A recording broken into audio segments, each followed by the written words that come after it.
Hoy día vamos a hacer una clase de filosofía. Vamos a hablar de la filosofía en términos más o menos generales, de su origen y de su historia, porque a diferencia de otras disciplinas, la filosofía siempre está pensando sobre su propia naturaleza. Cuando uno va a una clase física, no se pasa algunos semestres hablando de qué es la física o la química. En filosofía sí, porque el quehacer filosófico está directamente vinculado a sus orígenes. Es decir, el modo mismo como nace la filosofía nos da la pauta de qué es hacer filosofía. Me estoy refiriendo en este caso a la filosofía occidental, que es la que vamos a trabajar. El pensamiento oriental, el pensamiento chino, el pensamiento hindú es un tema que escapa a este curso y a estas competencias. Entonces, la filosofía viene del griego, filosofía, que significa estrictamente disposición al saber, disposición, búsqueda, amor a la sabiduría. Entonces, un primer punto de partida es que la filosofía no se define como un conjunto de conocimientos, como una verdad o como un saber, sino como una disposición, como una actitud interrogativa respecto a lo real. ¿Y qué es lo propio de esta actitud interrogativa? Es que la filosofía, dicen los griegos, nace del asombro, de asombrarse, es decir, de aquello que parece lo común, lo cotidiano o lo extraordinario, nos invita a pararnos un momento, a detenernos y hacernos preguntas que normalmente no nos hacemos. ¿Y cuál es lo propio de la pregunta filosófica? Que es una pregunta que desde el asombro nos invita a detenernos al ocio, pero no en el sentido de estar ocioso sin hacer nada, sino en el sentido del negotium. O sea, no es un negocio que estar todo el tiempo en movimiento, sino es pararse, asombrarse e interrogar. ¿Interrogar qué? ¿A qué se dirige la interrogación filosófica? A la totalidad de lo que existe. La interrogación filosófica es una pregunta respecto de todo lo que es, y es además una pregunta que pretende ser radical, ir a las raíces, no eludir las dificultades e instalarse en este asombro e instalarse en las cosas del mundo que nos asombran, las cosas de nosotros que nos asombran, las cosas de los demás que nos asombran. Entonces, nace como un intento de pregunta radical, como un intento de pregunta que apunta a la totalidad y que busca en su origen lo que nosotros llamamos un principio constitutivo, un elemento unitario a partir del cual dar cuenta de la realidad. Eso se llama arjé. Entonces, la filosofía nace como una búsqueda de este principio unitario y podemos decir así de manera muy simple que en la filosofía antigua, es decir, en sus orígenes, se comienza a dar cuenta de la totalidad de lo existente a través de la propia naturaleza. La physis, la naturaleza, es el punto de partida a través del cual los filósofos pretenden dar cuenta racional de lo que es. Dar cuenta racional, ahí viene en nuestro auxilio también otra extraordinaria palabra griega que es el logos. Logos significa en griego al mismo tiempo razón y palabra, razón y discurso. Entonces, dar cuenta racional de lo que existe a través de principios, y originalmente el primer filósofo griego dice que ese principio explicativo, constitutivo, es el agua. Entonces, la historia de la filosofía occidente comienza con estos intentos de dar cuenta de este principio a partir del cual se explica, se sustenta lo real, ¿no es cierto? No como una causa externa, sino como algo que forma parte de la totalidad de lo real. Y hay muchos esfuerzos en la filosofía llamada presocrática, el agua, los cuatro elementos, el aire, y en este contexto irrumpe la figura de Sócrates, que es el filósofo que baja la filosofía del cielo a la tierra, a decir de Cicerón. Es decir, ya no busca ese principio unitario en la naturaleza, sino que entra a la polis, a la ciudad, a la comunidad. Sócrates es el filósofo que comienza a indagar entre y con sus conciudadanos. Bueno, tú eres médico, qué bueno, ¿y qué es la medicina? ¿Y qué es la salud? Tú eres juez, ¿qué es la justicia? Tú haces política, ¿qué es la vida buena en la comunidad? El filósofo te convierte la filosofía en una interrogación al interior de la comunidad ética, al interior de la vida compartida. Y Sócrates entonces convierte el quehacer filosófico en una permanente actitud de examen. Una vida sin examen, dice Sócrates, es una vida que no vale la pena ser vivida. ¿Y qué se examina? Pues se examina precisamente todo aquello que se supone son nuestras grandes certezas, nuestros grandes conocimientos. Sócrates las cuestiona, las pone en duda, incluso con su ironía a veces deja en ridículo al que más sabe. Entonces, este aterrizaje de la filosofía en la polis hace del filosofar un quehacer crítico, compartido en la plaza pública, digamos, ¿no? No es solamente un intento exterior. ¿Y saben ustedes lo que pasa entre el filósofo y la polis? Entre Atenas y Sócrates. Atenas mata a Sócrates. La polis mata al filósofo. Entonces, esto significa que la filosofía política, y es el terreno en el que me quiero mover hoy día brevemente, la filosofía política nace de la tensión entre la polis que mata al filósofo. Entonces, discípulos de Sócrates como Platón y Aristóteles quieren buscar, seguir interrogando esta vida práctica humana, esta vida comunitaria, esta concepción ética de lo que es el bien, de lo que es la justicia, pero también apelan a una instancia que podría considerarse más sólida, que es la metafísica. Fíjense ustedes que metafísica es ir más allá de la física, buscando, en el caso de Platón, ideas, buscando la sustancia, buscando el ser, en el caso de Aristóteles, para tener como un mundo más estable, como un mundo menos sometido a la contingencia, ¿no? Que es sobre todo lo que Platón le reclama a Atenas. Aristóteles quiere distinguir, y hablo de ellos porque quiero mostrar cómo el modo de interrogación que nace con ellos es el que persiste, por ejemplo, en muchos de nuestros debates contemporáneos. Aristóteles quiere rescatar una distinción, y eso es parte importantísimo del trabajo de la filosofía entendido como crítica, que es distinguir. Otra palabra en nuestro auxilio, la palabra chrinein, de donde viene crítica, pero crítica no significa ahí andar destruyendo adversarios. Crítica significa discernir, separar, poner las cosas en su lugar, poner cada cosa en su sitio y luego juzgar. Aristóteles, frente al intento platónico, quiere distinguir modos de ser distintos, de ser racionales.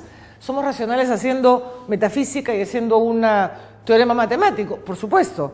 Somos racionales cuando decidimos con qué material hacer esta pizarra o esta tiza, racionalidad de medios afines. Pero también somos racionales cuando tomamos decisiones éticas o políticas. Es la deliberación, es decir, sopesar, discutir, argumentar y luego poder juzgar o tomar decisiones. Este es el terreno en el que nace la filosofía, terreno complicado, como verán, para la filosofía política, y terreno en el cual, habiendo una clara intención metafísica, hay también, o por ello mismo dirían algunos, un interés en pensar la vida práctica humana, pensar la ética, pensar la política, pensar la justicia, pensar la vida de los conciudadanos. Cierto es que aquí no estamos hablando de ciudadanos y ciudadanas, estamos hablando del varón adulto griego nacido en Atenas. Esta tarea que el propio Sócrates definía, como el filósofo como el tábano de la ciudad. El tábano, ¿conocen ese mosquito grande, verde y azul que en la playa nos persigue, nos atormenta? Eso es lo que ustedes dirían ahora un dedo. Sócrates quería hacer un dedo en la polis, despertarla, sacarla de su Atenas, ¿no? De ese orgullo de ser la gran Atenas. Entonces, esta crítica filosófica es la crítica del separar, de poner cosas en su sitio y luego juzgar, ¿no es cierto? No, la crítica no es venir a demoler nada. Este es el ánimo, lo que llamamos el patos del nacimiento de la filosofía, que luego sigue en su búsqueda de este arjé, de este principio fundacional. Y en la filosofía medieval sabemos, y no voy a entrar en mucho detalle, que este principio fundacional es Dios, ¿no?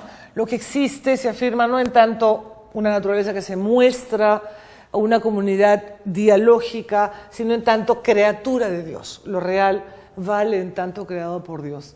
Y damos el salto a la filosofía moderna para poder entender nuestro tiempo, donde del lado de la ciencia, del lado de la técnica, del lado de la brújula, de la imprenta, el descubrimiento de América, surge esta gran confianza de la modernidad en la razón. La razón, es decir, el sujeto racional moderno, pasa a ser este principio a partir del cual se explica, se da cuenta de todo lo real. ¿Y cuál es el punto de partida? Es Descartes. ¿Y cuál es el piso, el fundamento desde el cual Descartes quiere sostener todo el árbol del saber y de la ciencia? Es el famoso pienso, luego existo. Yo pienso, luego yo existo. Se convierte en el fundamento de todo filosofar y de todo conocer. Fíjense ustedes, estamos lejos de la naturaleza, lejos de la comunidad. Es un sujeto racional que porque él sabe que existe, porque piensa, entonces fundamenta todo. Esta volcarse a la razón es lo propio del pensamiento moderno, como digo, muy influenciada por la ciencia, esta ciencia en auge, esta ciencia física de Galileo, las matemáticas, la ciencia política de Hobbes, y todas estas grandes líneas maestras del saber perdón, tienen en su suelo el sujeto racional. Un sujeto que además de alguna manera es muy solitario, de alguna manera es casi sin carne y sin emociones, es una razón que está ahí para, casi diría yo, comerse lo real, ¿no? Y en ese esfuerzo de la razón de comerse lo real, que tiene muchas formas, llegamos a una suerte de punto culminante en Hegel, cuando Hegel dice que la razón se despliega en la historia y la razón puede dar cuenta de toda la historia. Tanto así que Hegel convierte a la razón en dialéctica, para que pueda entrar la negatividad, el dolor, el sufrimiento. Modernidad termina en estas grandes propuestas racionales y hay aquí una especie de hiato interesante que el filósofo francés Paul Ricoeur llamó los tres grandes maestros de la sospecha, que son Freud, Marx y Nietzsche. Todos en el tránsito precisamente entre el 19 y el 20, y que comienzan a sospechar que la razón sea así tan omnipotente, que todo lo que la razón significa sea progreso, bienestar, que la razón pueda ser autotransparente, ¿no? Como que la razón examinándose, el gran Kant proponiendo crítica a la razón y crítica a la razón. ¿Qué critica a la razón? La propia razón. Entonces es una razón que se autofundamenta, que se autosostiene, que se autocritica. Entonces vienen esos tres extraordinarios personajes a cuestionar eso. Uno nos suelta el inconsciente, ¿no es cierto? Hay un aspecto afectivo y emocional de la niñez, además, que tú no controlas. Entonces, ¿dónde está tu razón así tan clara? Marx, que viene a decirnos, oye, por si acaso, tu inserción en la vida, en la historia, pasa por una ubicación económica que tampoco es que sea plenamente, esté ahí a tu disposición. Bueno, y Nietzsche, sabemos, el maestro de la sospecha, cuestionando estas identificaciones entre el bien, la belleza, la justicia, la religión, denunciando esto como las grandes ilusiones y mentiras de Occidente. Entonces, dentro de esta tradición, porque fíjense que estamos hablando de una misma tradición, de una dinámica en la cual unas preguntas surgen de las otras, porque lo importante, como les decía, en el filosofar, no es tanto las posibles respuestas como las preguntas a las que esas respuestas apuntan, y como el preguntar filosófico es un preguntar que va abriendo horizontes distintos, pero esos horizontes siempre tienen que ver con nuestro tiempo. El gran Hegel decía que toda filosofía es hija de su tiempo, o que la filosofía es su tiempo puesto en conceptos, porque el trabajo filosófico es el trabajo del concepto. ¿Qué pasa hoy? ¿Qué pasa con la filosofía contemporánea? Seguimos filosofando en términos de interrogación, de distancia, de asombro, de crítica, pero de alguna manera también el siglo XX dio lugar a mucho espanto, ¿no?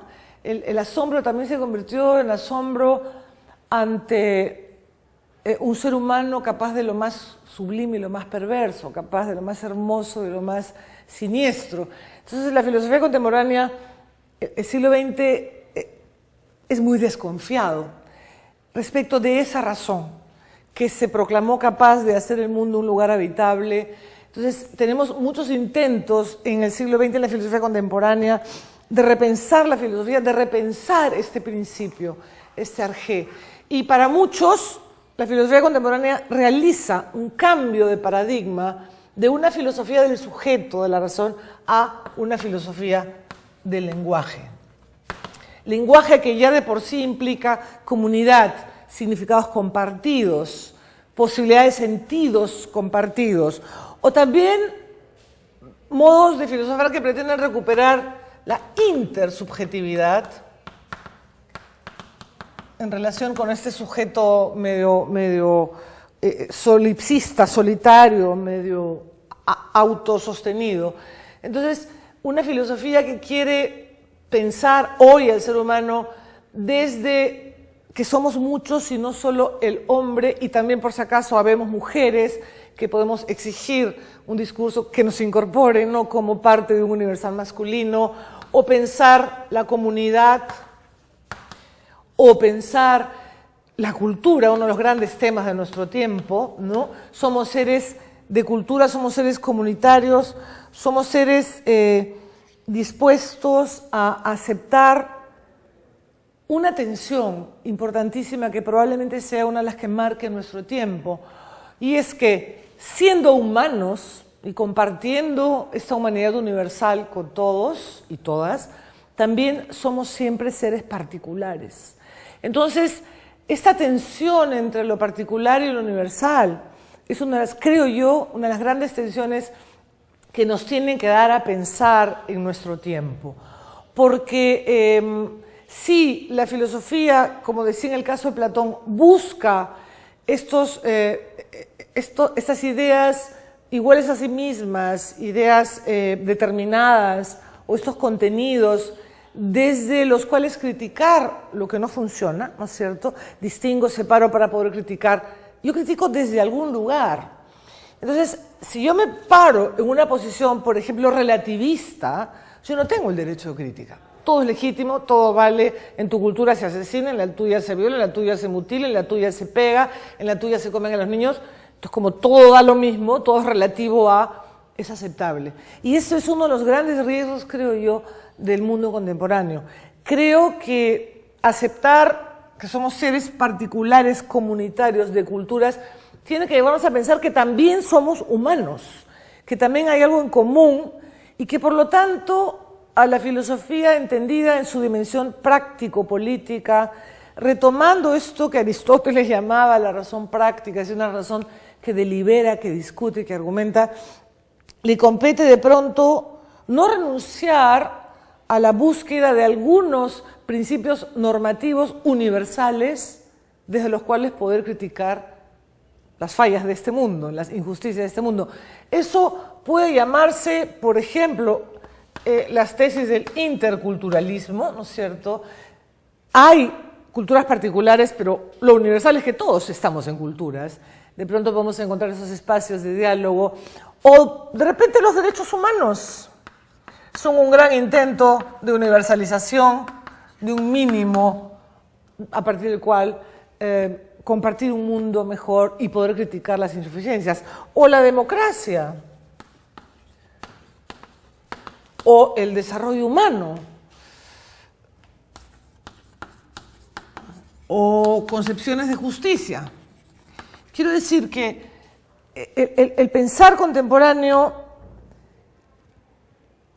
siendo la filosofía, como decía al inicio, siempre una relación de tensión, de un asombro que nos para, la filosofía debería asumir hoy que estar en esta tensión implica también asumir las tensiones de nuestra vida contemporánea, una vida marcada por la técnica, una vida marcada, en el caso nuestro, por ejemplo, por desigualdades extremas, vidas marcadas por lo que la hermenéutica llama, tomen conciencia de que siempre están en algún horizonte de sentido, nunca estamos en una nube neutra desde la cual podemos mirar al mundo desde fuera, siempre estamos dentro. Siempre pertenecemos a tradiciones, por lo tanto, tenemos que hacer el gran esfuerzo de aprender a no tener razón, de aprender a escuchar al otro, de entrar en la posibilidad, en eso que Santo Tomás y la propia Hannah Arendt llama el sentido común. Saber que el mundo es común, pero que cada uno lo ve desde un lugar distinto. No renunciar a esta comunidad humana que somos, pero al mismo tiempo saber que siempre lo vemos desde algún lugar. Entonces, yo creo que parte de la fuerza de filosofar contemporáneo es esta invitación a asumir nuestra finitud. No somos omnipotentes, no podemos saberlo todo, no podemos salir del mundo para decir la verdad absoluta. Sin que esto signifique que yo suscriba las tesis posmodernas en el sentido de que no hay consenso posible, de que no hay justicia posible. No, yo sí creo que tenemos el desafío de buscar consensos, pero creer que podemos lograr consenso significa creer que algo humano compartimos, y muchos hoy piensan que eso humano que compartimos es lenguaje. Entendido de muchas maneras, hay muchos debates como comunicación, como sistema de creencias, pero por ahí hay una vía, y en el lado que a mí particularmente me interesa, que es el aspecto de la filosofía política, lo que tenemos que, y ustedes que son la generación nativa digital, de internet, de redes sociales, ustedes probablemente sientan más claramente lo que es el cosmopolités, el ciudadano del mundo. Ustedes se relacionan con el mundo entero en tiempo real, van, vienen, entran, no les asusta. De pronto ha habido más hinchas peruanos mirando el Barcelona-Real Madrid que la Alianza Aurich, y eso es parte frívolo, ¿no?, pero real, de un proceso donde el mundo les es más cercano. Entonces, ser ciudadanos del mundo y al mismo tiempo ser ciudadanos de su país, de su polis, de su comunidad, de su universidad, es parte de este reto entre lo particular y lo universal, y la definitiva importancia que creo yo tiene este espíritu crítico desde algún lugar en el que yo me paro para poder decir el mundo siempre puede ser mejor para todos y todas. Eso es, y seguiremos hablando en las próximas clases.